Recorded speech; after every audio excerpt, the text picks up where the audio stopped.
സോണിയാഗാന്ധി ഉണ്ണികൃഷ്ണൻ പോറ്റി കൂടിക്കാഴ്ച വലിയ രാഷ്ട്രീയമായുധമാക്കുകയാണ് CPM. പോറ്റി വിളിച്ചാൽ പോകേണ്ട ആളാണോ അടൂർ പ്രകാശ് എന്നായിരുന്നു മുഖ്യമന്ത്രിയുടെ ചോദ്യം. സോണിയാഗാന്ധിയുടെ കൂടെ നിന്നത് ശബരിമല സ്വർണ്ണക്കൊള്ളക്കേസിലെ ഒന്നാം പ്രതിയായ പോറ്റിയാണ്. പോറ്റി ആദ്യം കയറിയത് അവിടെയാണ്. ചില കാര്യങ്ങൾ മറുപടി പറയാൻ പറ്റാത്ത അവസ്ഥ വരുമ്പോൾ എന്നാൽ ഇരിക്കട്ടെ ഒരു ആരോപണം എന്നതാണ് ഇപ്പോഴത്തെ സ്ഥിതിയെന്ന് മുഖ്യമന്ത്രി പറഞ്ഞു. സോണിയാഗാന്ധിയുടെ കൂടെ നിന്നത് ഒന്ന്, ഇപ്പോൾ ഈ കേസിൽ ഏറ്റവും പ്രധാനപ്പെട്ട പ്രതിയായി വന്നിട്ടുള്ള പോറ്റിയെ കയറ്റിയെന്ന് പറഞ്ഞില്ലേ, ആ പോറ്റി ആദ്യം കയറിയത് അവിടെയാണ് കേട്ടില്ലേ. അപ്പോൾ പോറ്റി ഒറ്റക്ക് അവിടെ ചെല്ലുകയല്ല, പോറ്റി ഒരു ഭാഗത്ത്, പിന്നെ മറ്റൊരു ഭാഗത്ത് ഈ ഇപ്പോൾ അന്വേഷക സംഘം കണ്ടെത്തിയിട്ടുള്ള ഈ സ്വർണം വാങ്ങി എന്ന് പറയുന്ന വ്യാപാരി മറ്റൊരാൾ. ഇതെങ്ങനെയാണ് ഈ രണ്ടുപേരും കൂടി ഒന്നിച്ച് ഒരേ സമയം സോണിയാഗാന്ധിയെ പോലുള്ള മറ്റു കാര്യങ്ങളൊക്കെ ഞാൻ നേരത്തെ പറഞ്ഞാണല്ലോ, അത്ര മാത്രം സുരക്ഷിതത്വമുള്ള ഒരു നേതാവിൻ്റെ അടുത്തെത്തുന്നത്? അതിലെനിക്ക് പങ്കില്ല എന്ന് ഇദ്ദേഹം പറഞ്ഞു എന്ന് തോന്നുന്നുണ്ട് നേരത്തെ. ഇപ്പോൾ ഈ മുഖ്യമന്ത്രിയുടെ ഓഫീസിന് നേരെ ആരോപണം ഉന്നയിച്ച വ്യക്തി ഞാനതിൽ പങ്കുള്ളയാളല്ല എന്ന് പറഞ്ഞു എന്നെ വിളിച്ചിട്ട് പോയതാണ് എന്ന്. അങ്ങനെ വിളിച്ചാൽ പോകേണ്ട ആളാണോ അദ്ദേഹം? പോറ്റി വിളിച്ചാൽ പോകേണ്ട ആളാണോ അദ്ദേഹം? എങ്ങനെയാണ് ഇവരെല്ലാം കൂടി ഒന്നിച്ചെത്തിപ്പെട്ടത്? ഇതിനല്ലേ മറുപടി പറയേണ്ടത്? യഥാർത്ഥ പ്രശ്നം അതല്ലേ? എങ്ങനെയാണ് ഈ മഹാ തട്ടിപ്പുകാർക്ക് സോണിയാഗാന്ധിയെ പോലുള്ള അതിപ്രാധാന്യമുള്ള സുരക്ഷിതത്വം ഇന്ന് ഇന്ത്യയിൽ ലഭ്യമാകുന്ന ഒരു രാഷ്ട്രീയ നേതാവിൻ്റെ അടുത്തേക്ക് എത്തിപ്പെടാൻ കഴിഞ്ഞത്? അതിന് ഇവരുടെ പങ്കെന്താണ്? അല്ലെങ്കിൽ ആരാണ് പങ്കുവഹിച്ചിട്ടുള്ളത്? അതിന് ഉത്തരവാദി? അതല്ലേ ആദ്യം വ്യക്തമാക്കേണ്ടത്. അതിന് മറുപടി പറയാൻ കഴിയാത്തപ്പോൾ പണ്ട് കുട്ടികൾ പറയാറില്ലേ, ഈ ഒന്നും പറയാനില്ല കൊഞ്ഞനം കുത്തുക, ആ ഒരു പരിപാടി സ്വീകരിക്കലാണോ വേണ്ടത്? എന്നാൽ പിന്നെ ഇരിക്കട്ടെ, മുഖ്യമന്ത്രിയുടെ ഓഫീസിന് നേരെ ഇരിക്കട്ടെ എന്ന് പറഞ്ഞ് അങ്ങനെ ചാർത്തി തന്നതുകൊണ്ട് ഞങ്ങൾക്കതിൻ്റെ ഉത്തരവാദിത്വം വരുമോ? അപ്പോൾ ഞങ്ങൾക്കൊന്നേ പറയാനുള്ളൂ, ഞങ്ങൾക്കതിൽ ഈ അന്വേഷണം കൃത്യമായി നടക്കട്ടെ എന്ന നിലപാടേ ഉള്ളൂ. ഒരു ഘട്ടത്തിലും ഞങ്ങളതിനെ ഒരു തരത്തിലും തടസ്സപ്പെടുത്താൻ നിന്നിട്ടില്ല. ശബരിമല സ്വർണ്ണക്കൊള്ളയിൽ പ്രത്യേക അന്വേഷണ സംഘം നല്ല നിലയിൽ അവരുടെ ചുമതല നിർവഹിക്കുന്നുണ്ട്. മുഖ്യമന്ത്രിയോ മുഖ്യമന്ത്രിയുടെ ഓഫീസോ അന്വേഷണത്തിൽ ഇടപെട്ടിട്ടില്ലെന്നും മുഖ്യമന്ത്രി കൂട്ടിച്ചേർത്തു.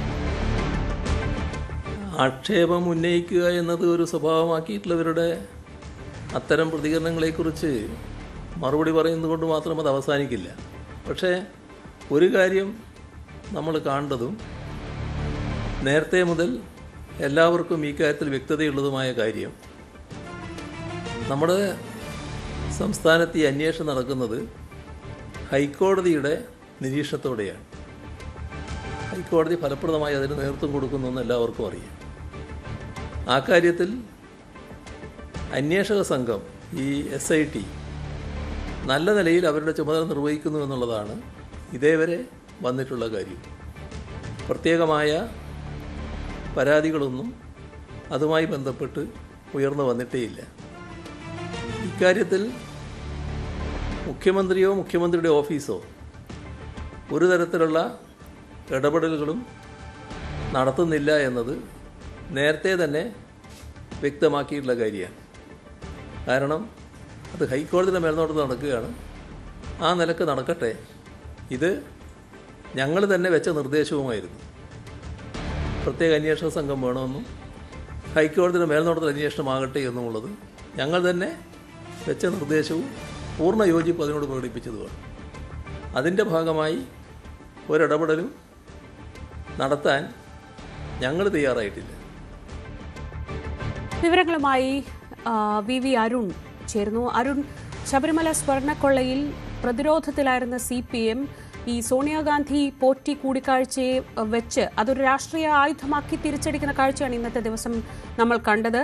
മുഖ്യമന്ത്രിയുടെ വാർത്താ സമ്മേളനത്തിലും ഏറ്റവും പ്രധാനപ്പെട്ട ആരോപണം അതാണെന്ന് തോന്നുന്നു. എങ്ങനെയാണ് ഈ വിഷയത്തിൽ ഇപ്പോൾ CPM കോൺഗ്രസിനെതിരെ ആരോപണങ്ങൾ തിരിക്കുന്നത്?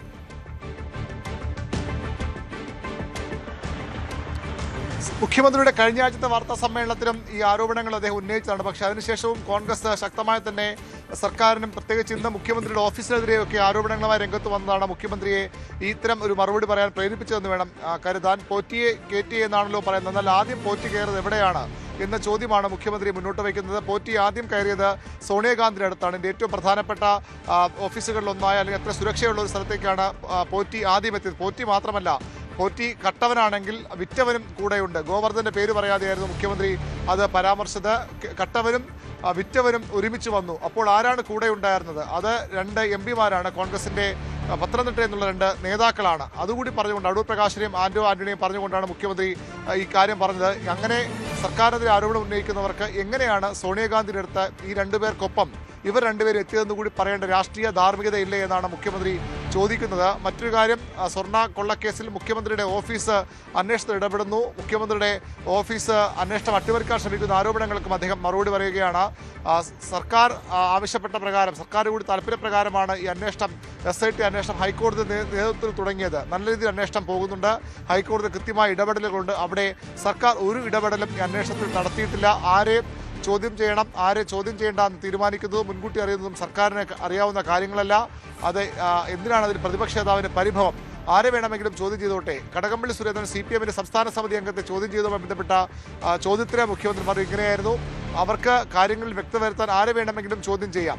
കടകംപള്ളി അറസ്റ്റാകുമെന്ന ബന്ധപ്പെട്ട ചോദ്യങ്ങൾക്ക് അദ്ദേഹം പറഞ്ഞത് അങ്ങനെ പലർക്കും പല ആഗ്രഹങ്ങളും ഉണ്ടാകും. ഏതായാലും അന്വേഷണം നടക്കട്ടെ. അന്വേഷണത്തിൽ ഈ ഘട്ടത്തിൽ ഒരു തരത്തിലുള്ള പ്രതികരണവും അതുമായി ബന്ധപ്പെട്ട് നടത്താനില്ല. അന്വേഷണത്തിൽ ഇടപെടാനും ഉദ്ദേശിക്കുന്നില്ല.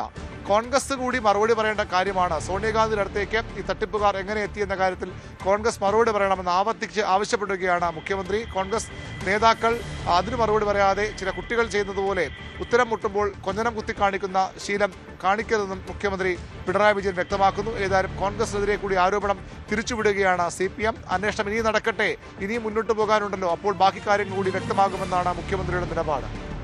ശരി, ഇന്നത്തെ മറ്റൊരു പ്രധാനപ്പെട്ട മുഖ്യമന്ത്രിയുടെ പ്രതികരണം വെള്ളാപ്പള്ളി നടേശന്റെ CPI വിമർശനത്തിലായിരുന്നു. ഈ വിമർശനത്തെ തള്ളിയും എന്നാൽ വെള്ളാപ്പള്ളിയുടെ മറ്റ് നിലപാടുകളെ ന്യായീകരിച്ചുമാണ് ഇന്ന് CPM സംസ്ഥാന സെക്രട്ടറി MV ഗോവിന്ദൻ ഉൾപ്പെടെയുള്ളവർ രംഗത്തെത്തിയത്. CPIക്കെതിരായ ചതിയൻ ചന്തു പരാമർശമാണ് CPM തള്ളിക്കളയുന്നത്. CPMന് അങ്ങനെ ഒരു അഭിപ്രായമില്ലെന്നും മറ്റാരെങ്കിലും പറഞ്ഞതിൽ ഉത്തരവാദിത്വമില്ലെന്നും MV ഗോവിന്ദൻ പറഞ്ഞു. കേരളീയ സമൂഹത്തിൽ വെള്ളാപ്പള്ളി നടേശൻ സ്വീകരിക്കുന്ന മതനിരപേക്ഷ നിലപാടിനെ മാത്രമാണ് CPM പിന്തുണയ്ക്കുന്നതെന്നായിരുന്നു വെള്ളാപ്പള്ളി അനുഭാവത്തിനുള്ള ന്യായീകരണം. പാർട്ടി കമ്മിറ്റികളിൽ മുഖ്യമന്ത്രിക്കെതിരെ വിമർശനം ഉന്നയിച്ചതിനും മുഖ്യമന്ത്രി ശൈലി മാറ്റാതെ എങ്ങനെ മുന്നോട്ട് പോകുമെന്ന് ചോദിച്ചതിനുമായിരുന്നു വെള്ളാപ്പള്ളി നടേശൻ CPIക്കെതിരെ കഴിഞ്ഞ ദിവസം ആഞ്ഞടിച്ചത്. ചതിയൻ ചന്തുമാരാണ് CPI എന്നാണ് വെള്ളാപ്പള്ളിയുടെ പരാമർശം. അതായത് 10 വർഷം 9.5 വർഷം കൂടെ നിന്ന് എല്ലാം നേടിയിട്ട് ഇപ്പോൾ മുഖ്യമന്ത്രി തള്ളിപ്പറയുന്നതിനെന്ന ചോദ്യമാണ് വെള്ളാപ്പള്ളി ഉന്നയിച്ചത്. അതിന് മറുപടി എന്ന നിലയിലാണ് ഇന്നലെ CPIയുടെ സംസ്ഥാന സെക്രട്ടറി ബിനോയ് വിശ്വം വെള്ളാപ്പള്ളി നടേശനെതിരെ രംഗത്ത് വന്നത്. വെള്ളാപ്പള്ളി നടേശൻ മുസ്ലിം വിരുദ്ധ പ്രസ്താവന നടത്തുകയും അതിനുശേഷം മുഖ്യമന്ത്രിക്കൊപ്പം കാറിൽ പോയതുമൊക്കെ തെരഞ്ഞെടുപ്പ് തിരിച്ചടിയായെന്ന് CPI വിമർശനം ഉയർന്നിരുന്നു. അതുകൂടി കണക്കിലെടുത്തായിരുന്നു വെള്ളാപ്പള്ളിയുടെ CPI വിമർശനം. എന്നാൽ അത് തങ്ങളുടെ നിലപാടല്ല. CPI വിമർശിച്ച വെള്ളാപ്പള്ളിയുടെ നിലപാടിനോട് യോജിക്കുന്നില്ല എന്ന മറുപടിയുമായാണെന്ന് CPM സംസ്ഥാന സെക്രട്ടറി MV ഗോവിന്ദൻ രംഗത്ത് വന്നത്.